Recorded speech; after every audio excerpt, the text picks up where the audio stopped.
All right, welcome back to the Outdoor Adventures Podcast. I am sitting here with Nathan Endicott. How you doing, Nathan? Doing well. Thanks for having me. So he's super gracious guy, allowed me to come and invade his space a little bit, and we got set up. And his wife, never met her before, and she's bringing us food and tea and all kinds of stuff. So far, the Endicott family, I'm pretty impressed.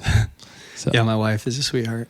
Thanks. And that's how really my motivation for wanting to interview you was I met you at the Sportsman's Show in Albany last year, and I saw how you guys interacted, you and your family, with everyone at the show. So, everybody wants to come up and hang out with you guys and tell stories and talk.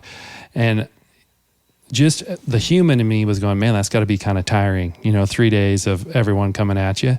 But you guys were so gracious to everyone that came to your booth and everyone that you interacted with. I was just really impressed with how your family handles that. And I don't know if you see yourselves this way, but, I think in the hunting community, everybody wants to talk to the Endicotts. You just have that kind of name about you. But then once people meet you, it's probably works to your disadvantage. You guys are so nice that then people don't want to go away, So yeah, that's a lot of thanks to my dad. I mean, he's in the archery service business. So, he really takes care of his customers and forms relationships. And so, that's the way our family is, and he carries it to the business. Yeah. Yeah. I got my first bow at the bow rack, my only bow. And Kyler took me there and got me set up after 3 hours with Trent. Mm-hmm. And he was so diligent about making sure my sight was perfect and everything, because I kept chalking as I was releasing, but I'd never shot a bow before. But he made sure that bow arrow was going to go clean, Yeah. Kyler was pacing the room going, when are we going to get out of here, So... Yeah, Trent's my one of my favorites. I'll have to say one of my favorites. He does such a good job. And yeah, he does. He works. He won't let the customer leave without making sure everything's perfect. Yeah. He's awesome. Yeah, I was really impressed, and I've always gone back since then whenever I need stuff. So haven't taken anything with my bow yet. So I grew up as a rifle hunter, and then the archery hunting kind of came into play about 4 or 5 years ago. And I've had some close calls and some, we had a big bull coming in last year that was about 120 yards, but he just never got closer to us. So he was screaming, or yeah, it was my cousin got him to come in over on the east side, but anyway. So the other thing that I noticed from you at the Sportsman's Show was just you have an engineering background, correct? And so I went to your talk on hunting and the way that your analysis, however you say that, like the way you analyze your hunts and just how you go about things, you can see that engineer brain kind of transfers over to your hunting life. And do you see that as a service or a disservice sometimes?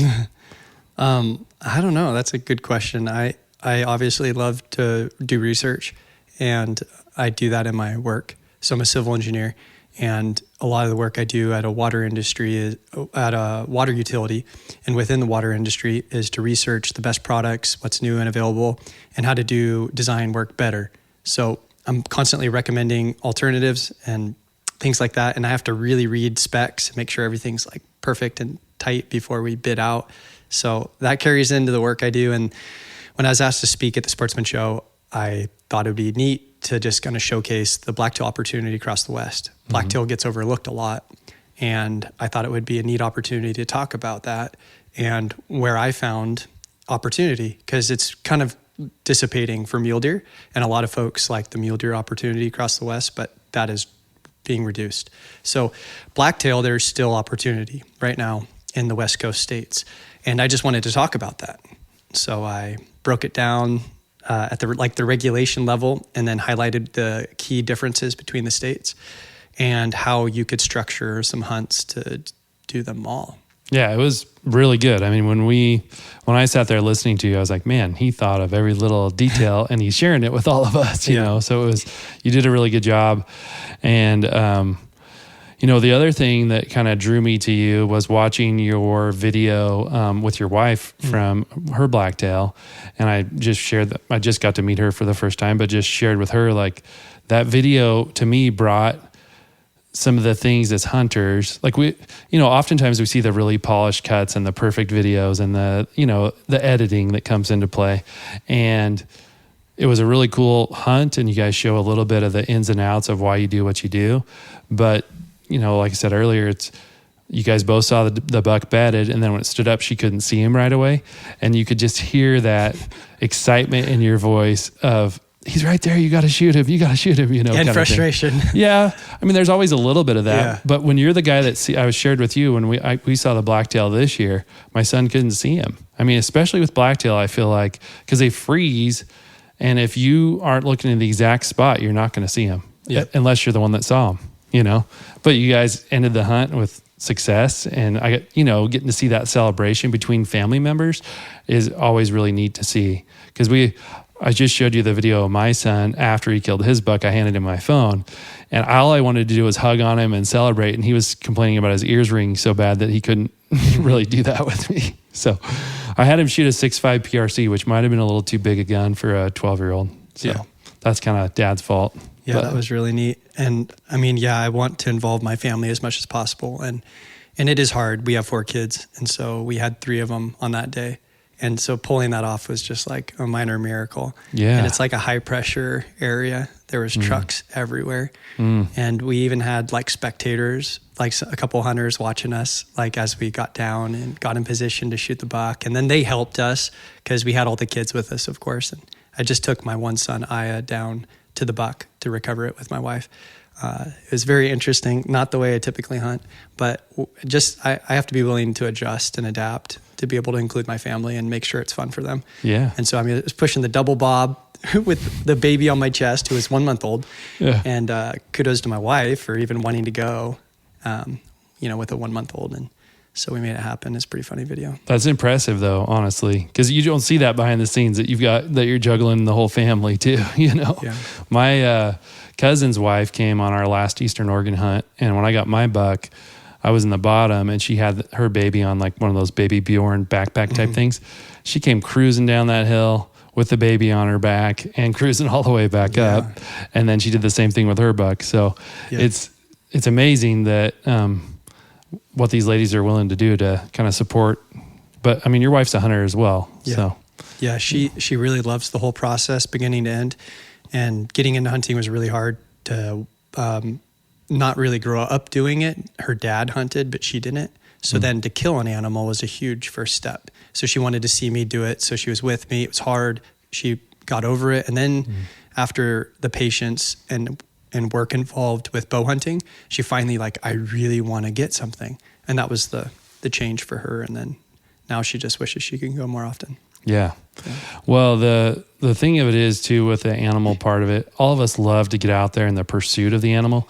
The actual harvest, the older I get, the less, and not that I enjoyed it ever necessarily, the taking the life of an animal. I don't take that lightly, but the older I get, the less I want to pull the trigger. Yeah. So this year I had my son who was 12 and it was his first year, but I really, obviously as a dad, you really want your son to be successful. And so I got all the joy of the hunt, but he was the one that had to pull the trigger, which kind of worked well for me because I've got meat in my freezer and I got to get those experiences with my son. Yeah. So no, I'm right there with you.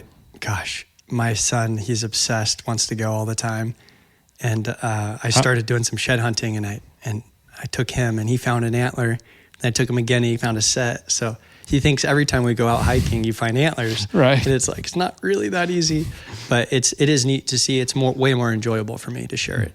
And obviously with my family, so much more than even just the common friend or whatever. I was going to ask you that, what your game plan is for your kids as they go towards hunting. Because my daughter's 14.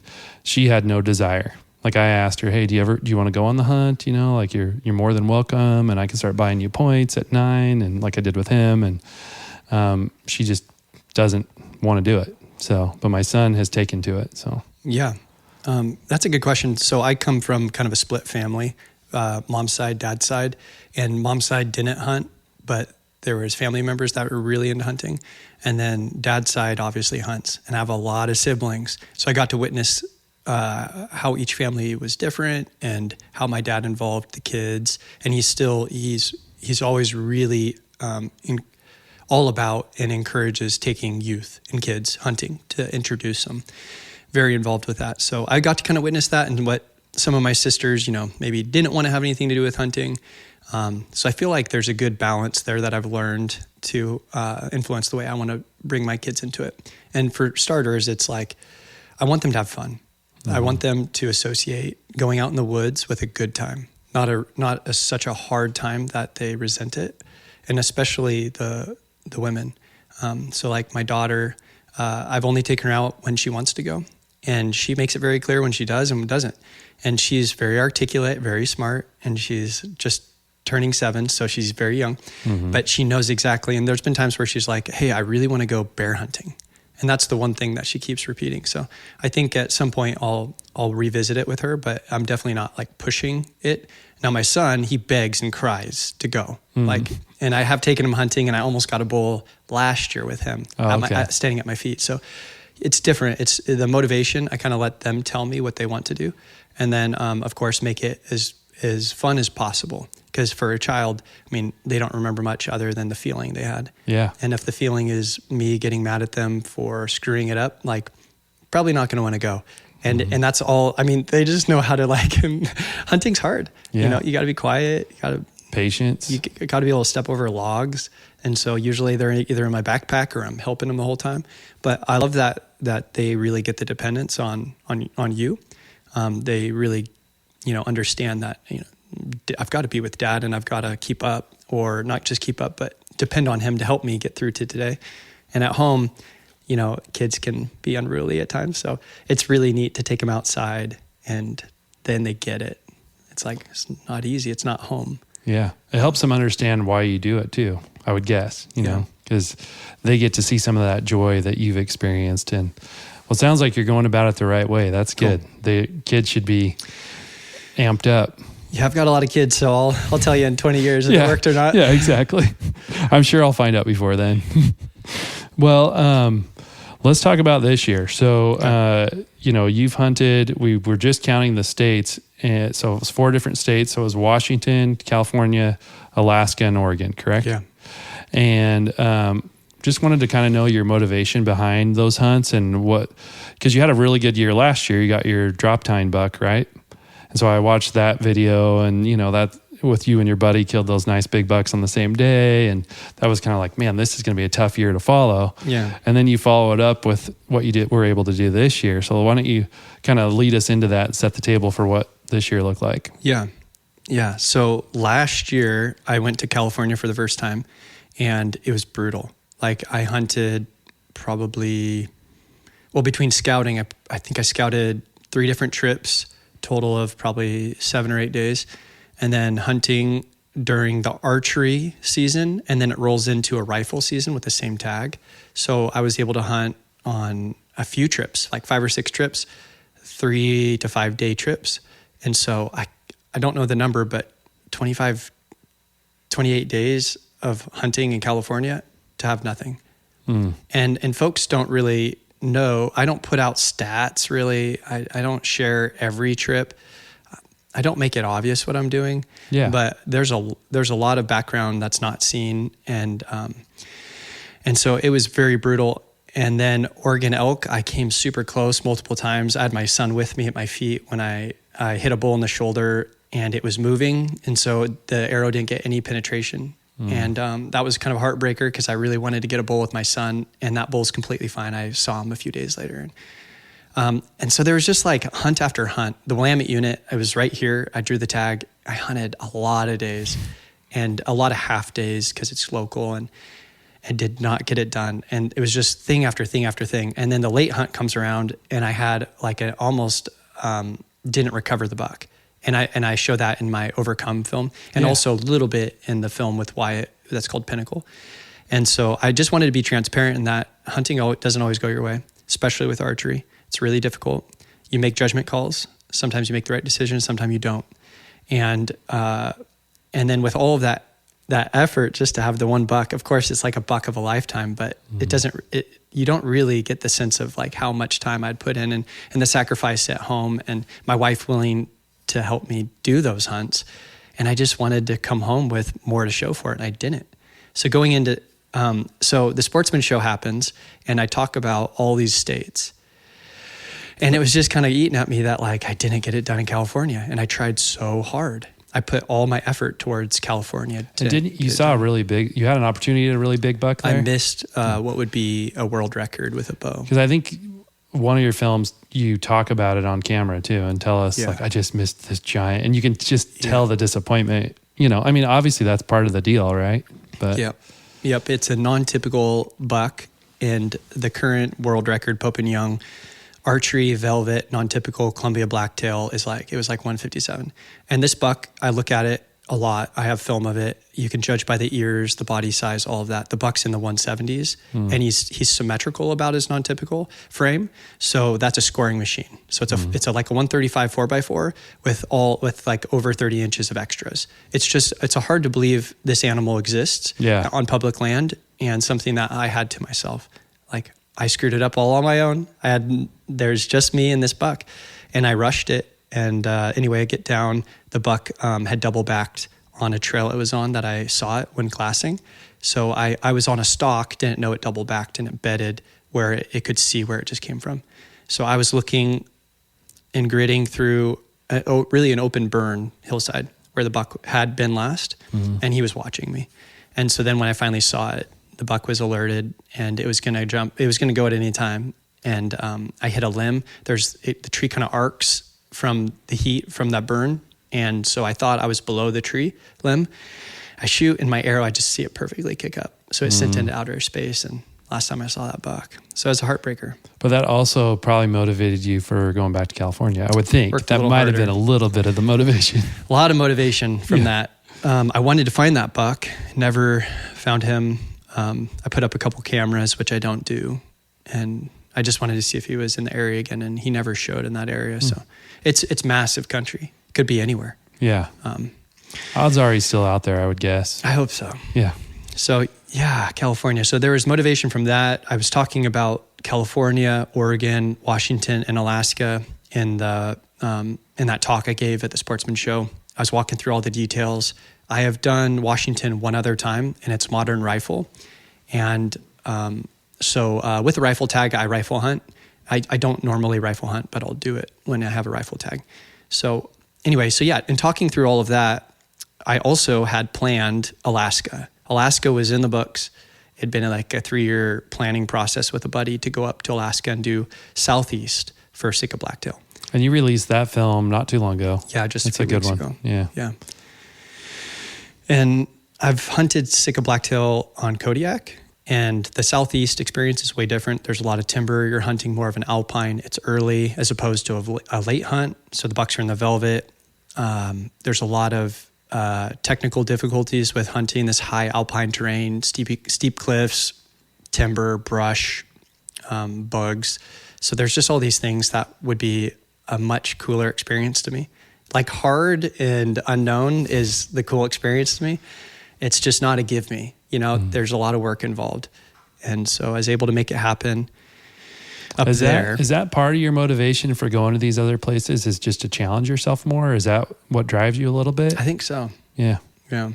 I was a competitive athlete in college, a distance runner. So I just like to do stuff like that. Yeah. I mean, that was my motivation for going to Idaho this year, was to challenge myself and see if like the mule deer tactics that I've grown up using in Oregon would translate to another place, and I didn't have a tag. I was just along for the ride, but it was going to experience that in new country and new terrain and training and preparing for that. And I got some of that, but the other elements that I was like, this is a lot harder than I thought it was going to be, as far as, we get there the first night and it dumps a bunch of snow. And then we do that large hike I was telling you about that I was worried about my ankles snapping, So do you ever experience that on some of these out-of-state hunts? Like, you get there and you're like, what did I get myself into? Or do you feel fairly prepared with the other things you've encountered? It's hard to say there's ever like very prepared for what you could experience, because it could be anything, weather, injury, unfortunate circumstance of any kind. So of course I prepare as much as I can. And I like to think that some of those challenges help me sharpen myself as a human. Like, can I overcome that? No matter what I'm faced? And that's part of the drive. And I think I really some of the reading material that I really like is mountaineering books because it's very technical and they have to problem solve and overcome injury and still survive. And it's cold and it's very unforgiving. You make a wrong choice and you're, done. And so something about that combined with hunting and then harvesting. So there's a purpose, because a lot of times mountaineering is like you get to the top. And that could be a cool purpose. That's like self-fulfilling, I guess. It's like, man, I made it up here on top of this peak. But for me, it's the self-fulfilling part is that I've harvested something that was very challenging. It's good at staying alive. Yeah. The animal that you would kill. And I was able to get it done. And it's kind of unbelievable because archery equipment is just not as 100% as a rifle. So a rifle usually, I don't want to jinx myself, but like, so far, if I squeeze the trigger, the animal dies. Now, with archery, can't say the same. I can say the opposite on rifle. I've missed a few animals. But yeah, it happens. It'll probably happen to me, but I don't rifle hunt a lot, and I like to get close. So with archery, it's not guaranteed, and I like that. I like knowing that it's not guaranteed, and there's purpose behind it, and it sharpens me as a human, and the challenges to overcome are really fulfilling. Yeah. So I guess that's the well answer. said. Yeah. So, you did California and then Alaska, and then was Washington next? Yeah. So Washington was always the biggest contingency to the plan. I could easily have just not done Washington and been happy with the year. But I was telling my wife, so there is one more hunt I was kind of hoping to do, and it's Washington. I've done it before, and I even shed hunted a couple times up there, so I scouted. And she was on board with me going for the end of Modern Rifle. It was the last 2 days of the season, and I was going to use it to scout for the late rifle that Washington also has. And so I went up there, and I saw one deer in 2 days, and it happened to be a good, mature, big 3-point. And that's the buck I shot. It was like 30-yard shot. Well, that's perfect, because you also saved some expectation from your wife too. Like this was a scouting trip and you came home with a buck, so you didn't have to go back. Yep, exactly. So everybody won on that probably. I got lucky. That was pretty epic. And it was big timber, big area, didn't see anybody. It was very, very neat, very rewarding. And I did skip over. So California, I got it done on the opening weekend with my bow this year. So it was kind of a shocker because I worked so hard last year, and then on Sunday of the opening weekend, I got a buck. So I almost pulled a double. I shot right over the back of a big 4-point that was bedded with my buck. And so I have 2 tags in California. So Alaska was 2 tags. You can get up to 4 depending on the zone you're in. And then California, you can get 2 tags, and they go from archery to rifle seasons if you get a zone tag. And you can also buy an archery only tag. Archery only allows you to hunt a few zones. You just have to read the regs on the zones and where you can go. But I was able to get that buck in California with archery, and then kind of held out to the end of rifle, ensuring like the best odds for pre-rut activity. And so I'd gone to California and got a rifle buck. It was a 10-yard shot on this old buck that I had on camera from 2 years in a row from that spot. So I kind of like put all my eggs in the one basket, and it worked out, which is like mind blowing. And it was the first day I was down there. It was on Friday. I had Friday, Saturday, Sunday to hunt of the last weekend, and I got it on Friday. And so that's where I came home and had extra time. And then the rifle season ended on the October, Washington, I think it's the 31st. But I got my buck on the 30th in Washington. So it was pretty crazy. Yeah, it all worked out. That all worked out. It all flew together quickly and smoothly. And then Oregon. Yeah. Yeah. And is that would have been the last year then? Oregon? So the last tag for Blacktail was Oregon. So you got back to your home turf and then got it done here? Yeah. Which it's my second best Blacktail to date. It's the buck's it's a good 4-point frame, heavy. He's got long main beam, big splits, and that mass is what's kind of deceiving about him, in a big body. So the buck's like 142 and 5/8 with broken tines, and I kind of estimated the broken tines to be about 3 to 4 inches. So, I mean, mid 140s buck, and in Oregon, especially the areas I hunt, that's really big. That's a really big buck. Yeah. Man. So I was just like shocked because I've hunted a lot of years, and then to have the year I had and then end up with that buck, it was like, what is happening? What was fascinating to me, just kind of watching, as you would update on your Facebook or Instagram or wherever I see your different content, I was just like, number one, what's he trying to do? Why is he doing it? And just like pulling it off, I don't know what to really equate it to, but I know they used to always talk about the big five in Africa, which a lot of those things I probably wouldn't want to harvest, but harvesting a bunch of blacktail in the areas it can hunt them. We talked before we got started, and you said the only one that also has blacktail would be British Columbia, but you'd have to go with a guide, and it wouldn't be as that wouldn't be as authentic of an experience probably for a guy like you. And plus you have to probably spend quite a bit more money on something like that. But when you went about this, were you thinking it was like, was that the goal, was to harvest an animal in all these states, or it just kind of happened? It just kind of happened. Yeah. Cause I had the thought since the Sportsman show, and it was one of those things where I'm talking about it and I'm the planner type, and I'm like, gosh, like I could do all of these hunts in a year, but I wasn't thinking I would actually do it. You weren't going to be the guy. You're just like, someone could. Yeah. I was like telling these people that attended the talk, like, this is how you do it.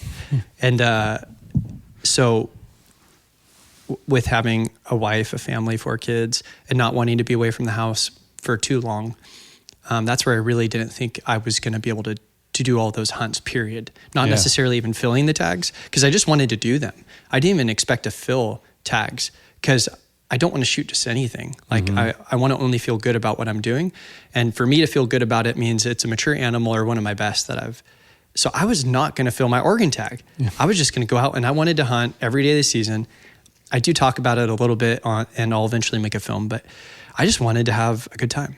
Yeah. And I had saved a lot of vacation from day 1, day 2 of these hunts. So I had some time saved up, and I was just going to hunt hard and just like be content with not filling a tag. And Oregon's my home state, so I didn't need to kill anything. Yeah, and you can hunt probably close to your home. You just head out and start hunting. But you've released a couple snippets of just little nature stuff that you've taken and bucks that you got on camera and stuff. So when you just love being in the woods, like most of us hunters do, having a tag in your pocket also kind of gives you that freedom to go get out in the woods. Yeah. And I felt a little bit this year for me, because I did the 2 hunts with my son, one on this side and one on the east side. And then I went to Idaho. By the time the end of the season, which just happened because I had that second season archery tag in my pocket, I was kind of relieved. I was like, man, I love hunting, but I'm ready for the season to be done. I want to clean my gear. I want my garage to be cleaned up. So I was thinking about you before I came here and was like, how did you have the stamina to keep going on these different hunts? Was it just because the timing worked out the way that it was, or that, did you ever get those weary moments where you're like, oh, I don't know if I want to go on this next one, or if I want to stay this extra day, or. Yeah. You mean like a mental stamina? Yeah. Yeah. Motivation for it. Yeah. I mean, because a lot of my hunts felt like they were done too soon with animals I was more than happy with. So I wasn't disappointed I was done too soon, but I wanted more. And so it was neat that I was able to come into the late hunt in Oregon with more time. But then I got a buck on like the 3rd day I hunted. So I still had that desire for more time in the woods. And so to stay mentally ready for all of that, I mean, I'd been thinking about it for a long time, and I wanted more time. So it was an easy sell. Plus I could probably live in the woods. Some of the harder stuff just makes me enjoy being out there more. Well, now that you've done it, if you go to reteach these classes, you'll have some proof in the pudding, like, hey, look, I did it in 1 year. You can do it. I think it's a pretty neat accomplishment. I think it's something that probably not a lot of people have done, Yeah, it's interesting. I not to say that I ever do something for just, there's some things that are just goals, like to run a 10K or to break a certain time. Like those are all things that I set goals, work towards them, measure my results, and then see how I show. Did I achieve the desired outcome? But with hunting, it's so uncertain. You can't necessarily set a goal because I don't even know what I want. I just want to have a good time. I want to work hard. I want to try until I either fail or it works out. So it's not like I set out to say that I did this thing. Because again, the whole time I didn't think I was actually going to do it all. I just had this lofty idea. It's like a dream, what if it all worked out? That'd be cool. And it worked out. Yeah. But yeah, I definitely want to take it to the Sportsman Show. I'm going to share again this February. I think the dates are set. You can Google it. Albany Sportsman Show. I think it's the Willamette Valley Sportsman Show. Yeah.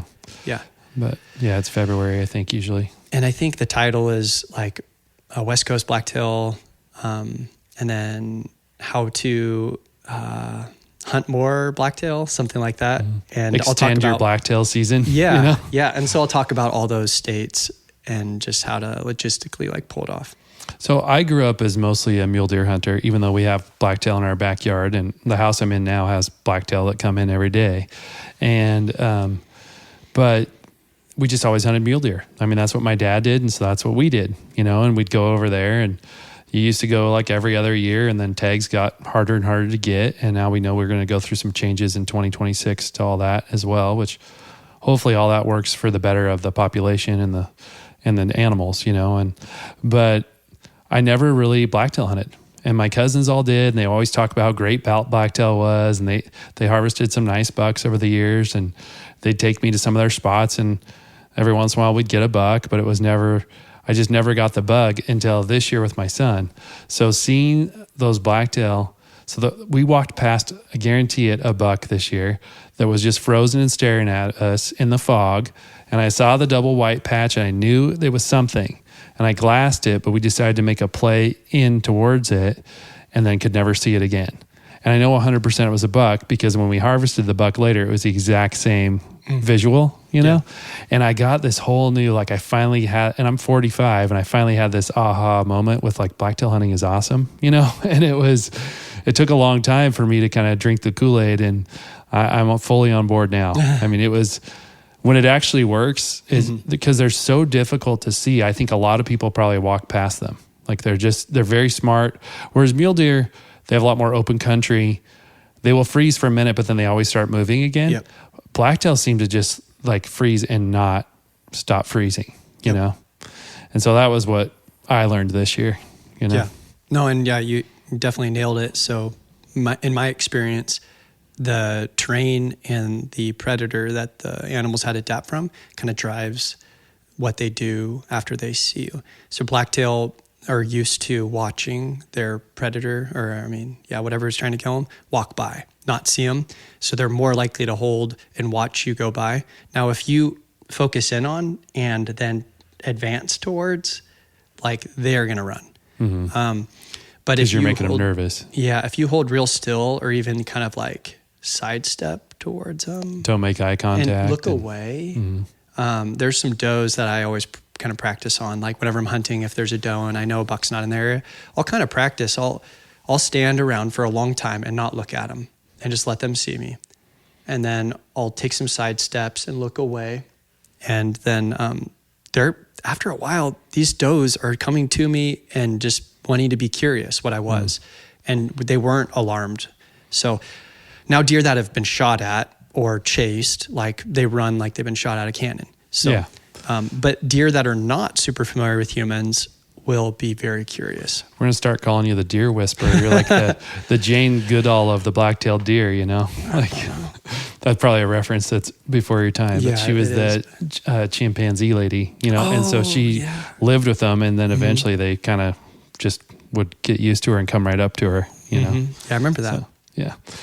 Well, I want to talk to you a little bit too about just your faith and kind of your relationship between nature and God and kind of what you experience out there. One thing leading us into this that I experienced this year in Idaho, I was kind of weary. We'd been hunting, 3 or 4 days, and I took a toll on my joints, and just my body was a little sore, and it was snowy and cold, and we're up on the top of this mountain, and I just kind of had a little conversation with God, and I said, hey, God, I want to just appreciate your country and not necessarily have to harvest an animal or put pressure on the moment. I'm just open to whatever you have to show me today. And I prayed that prayer, and I'm not a huge bald eagle guy because they eat my sheep, but I like them in the natural world, but these two bald eagles came in, caught the wind, and just flew up like kites, like right in front of me. And it was just a cool little nature experience. And I'm sure you've had some of those encounters with as much time as you've spent in the woods. So I thought if you could just share some of those just cool nature moments, or even how maybe some spiritual moments that were connected to those. Yeah. When I think about that, a lot of the times I think about my dependence on not just myself. So if you're out in the woods, and you kind of touched on it earlier with preparation, and do you ever... So you touched on it earlier with preparation, and do you ever feel like you're not prepared? Do you get out there and question yourself, like, what am I doing? And those sort of thoughts sometimes can happen when you're in over your head, or it is a blizzard and it's windy and your tent's about to fall apart, or things don't go your way, like you spill boiling hot water on your sleeping bag, your mat, and all these things that can go wrong. And you're like, man, I just have goofed up. Like, I'm not as good as I thought I was. And some of those challenging moments make you realize, like, I don't have it all together, and there's something obviously outside of myself that I depend on. Mm-hmm. And so that connection with being out in nature and hard environments, harsh environments, hard situations, that's where I really feel like I can trust in God and trust in my faith that whatever happens, I feel very confident that God hopes the best for me. Mm-hmm. And his will is usually what I'm always at the mercy of. It's his will be done, not mine. And so there's things that I kind of tell myself and just say, I was created to do this and to challenge myself, and I want to be smart, but also kind of depend and trust on God through this situation that I'm about to get into. Praying throughout the day kind of helps me stay focused and still mentally be strong to know that I'm doing the right thing, that I shouldn't, when my wife says, yes, I want you to go out there and I want you to do what you love to do. So just kind of helping pray through those things remind me that I'm in the right spot at that time. I don't have to necessarily be somewhere else. So I can really focus on just singly focused, just exactly where I should be is right where I'm at. Don't have to worry about something else. Yeah. Well said. Yeah, I know that for me, in those moments, do you know who Jay Yellis is? He was a pro bass fisherman, but he lives around here. But anyway, I talked with Jay, and he came on the show kind of early on when we got started on this thing. And Jay says it really well. I don't know, something keeps beeping on our computer. I don't know what it is, but we're not running out of time. I mean, I'm sure you're probably ready to get back to other things because you're a busy guy. But anyway, Jay said, because a lot of people will say, yeah, I prayed and God brought me this buck, or God brought me this elk. And I do think that God could do that for us. I mean, he's a big God. I don't put him in a box. He can do whatever he wants to do. But I think he's got a lot of other bigger things to worry about than our success in hunting. And I think appreciating his nature that he's created for us, and really, honestly, the way that you hunt is doing a service to that, because you're putting in the work to harvest a big mature animal in an area where a lot of people probably haven't been, And I think that what Jay said when it came to his fishing, after he became a Christian and got saved, he said, I always worked really hard. I worked harder than everybody else. But what I was missing was God. And he goes, he'll meet you in the middle. You work really hard and you ask him for his favor and his help, and he'll meet you right there. But you got to put in the work. It's not a gimme just because we have faith, because I think he's got a lot bigger things to worry about than our success in the woods. So I do think there's that element, though, of peace while you're out there, knowing where your heart is, and that he's built this for you, and he's built you, and he knows this is one of the things that you love. So he's going to, like you're getting at, kind of keep you safe while you're doing what you love to do. Yeah. So. No, yeah. You brought up some interesting points, and I definitely agree. There's, and God is so, in my view, God is so big that I feel like he could do what he wants ultimately. And so sometimes if folks believe that, God gave me this situation, like that is their belief. And I can't question necessarily what they believe, because that is true for them. Mm-hmm. And then just kind of more in my experience, like I don't necessarily view God as the cosmic vending machine. Like if you put something in, like he's going to send it right out. Yeah. But it's more or less like, I just feel like the way the scriptures teach it is that you're one with God. You are your body is like a temple, and so God dwells in you. And so it's like you have this one-to-one relationship with him at all times. So you're just constantly kind of in conversation with God. It's like, you're just open to whatever could come your way and what you need to do next and what's the next right thing for you. So that's kind of how I view it, and I like to give credit to, of course, to my faith in God and that God's blessed me, but I view it more as like God's blessed me just to be able to do this, just to be out here and to breathe heavily. Not everybody gets to do that. Yeah. And there's so much gratitude, I think, in just the experience, whether it's successful or not. I just feel like I always have so much gratitude to be out there. And that's kind of my dialogue. Like, man, look at how beautiful this is. And I know you see that just based on some of the things that you video or that you take photos of. It's like, there's all these little things that you get to see when you're out there that a lot of people don't get to see. We've talked for quite a while. I don't know kind of where we're at as far as time goes or what else you got going on, but I was going to hit on what's next. That was the last thing I had on my list here. And so do you have a what's next yet? Or are you still kind of in the middle of, man, this was a good season and I should just enjoy that for a while? Yeah, there's always the next thing. So, just to matter-of-factly answer it. So I will go to Arizona and I have a over-the-counter tag that's good for 2024, and it's open right now. And then I also have a 2025 tag. So also in Arizona. Yeah. Okay. So there's always something going on. Is that an archery or a rifle? It's archery. Okay. Yeah, OTC archery, mule deer. And you've done Arizona before? Yeah. Mm-hmm. Yeah, a couple times. So that is what's next. I'm going to speak at the Willamette Sportsman Show in Albany. And so that is next in February. There's a couple other small things like that I would like to do to invest back into hunters and things that obviously I'm really passionate about it. So I like to share about it and do podcasting like this, exactly. So that's always what's next. And then, a lot of family trips. I think it's very important to invest as much as you can in the non-hunting seasons. And we just went to Seaside last weekend with the family and tried to make as many memories as I can with them. So it's such a short period of time, but also, of course I want to accomplish goals and desires I have. So the balance there, next year, I haven't thought that far ahead. There's some hunts that I really would like to do, some adventures. Definitely it comes down to scouting for me too. I would really like to put more time into Washington. It's just so beautiful up there. There's a lot of untouched places, and that kind of drives me to find where people don't go and to find honey holes like that. And Washington's like the spot. Do you think there's less hunting pressure there too, just in general?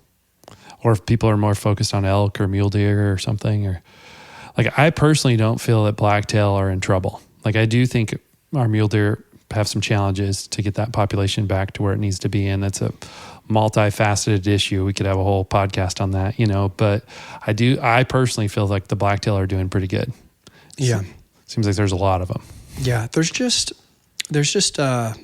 things that are trends or popular between California, Oregon, Washington, Alaska, the hunting methods and where people go, where they commonly see deer and how they pull it off. Oregon, I would summarize as really dominant in the private timber company lands and hunting. And Washington is not like that much different. So the difference too between Oregon and Washington is Oregon, there is a lot of good blacktail habitat in the Cascade Range. So it's drawn folks kind of higher in elevation. And Washington is not much different, but for some reason it hasn't really drawn the same volume of people into the higher elevations, and there's a lot more of it. And it's a lot more rugged, steep, and broken country. It's very, very steep and rugged. So I think that's what kind of separates it, where you can go to Washington and find the very overlooked spots that are beautiful and have like pretty awesome animals, wildlife that live there. They did reintroduce grizzlies out there, so you got to watch out for those if you go there. Yeah. I don't know if that's a fear for you or not. No. I've never bumped into one of those. I've seen a few black bears, but not any grizzlies ever. So I'd like to see one, but I'd like to see it from a reasonable distance, I think. Did you bump into in Alaska? Yeah. Yeah. Yeah, in that film I put out, there's a couple browns, and so we were pretty close actually. We had just shot Adam's buck, and we turn around to hike up to get our packs, and so we're hiking up the hill, and then Adam turns back around and says, "Dude, there's a bear." And so the bear was like 100 yards away, standing right where we shot from. So had we had our packs with us, we would have been waiting, and we would have been waiting right where that bear ran up. So it's like a dinner bell to them. They hear the gunshot, and then the brown with a cub, so it was a sow with a cub, come running right up. So that would have been a little spooky for us. And we're not like the too cautious types. So could have been bad. Mm-hmm. Could have been bad because we would have been, right there with the bear running at us. Yeah, but we know that God's in control. He's that's right. keeping you safe in that situation. Yeah, well, I just wanted to say thank you for having me and sharing your home and allowing me to come. And you guys were very gracious, very hospitable, more than I deserve. And so just wish you and your family the best, and that you have an awesome holiday season, and look forward to spending some time with you again sometime down the road. So thank you, Sam. thanks, Appreciate Nathan. it. Yep. Appreciate it.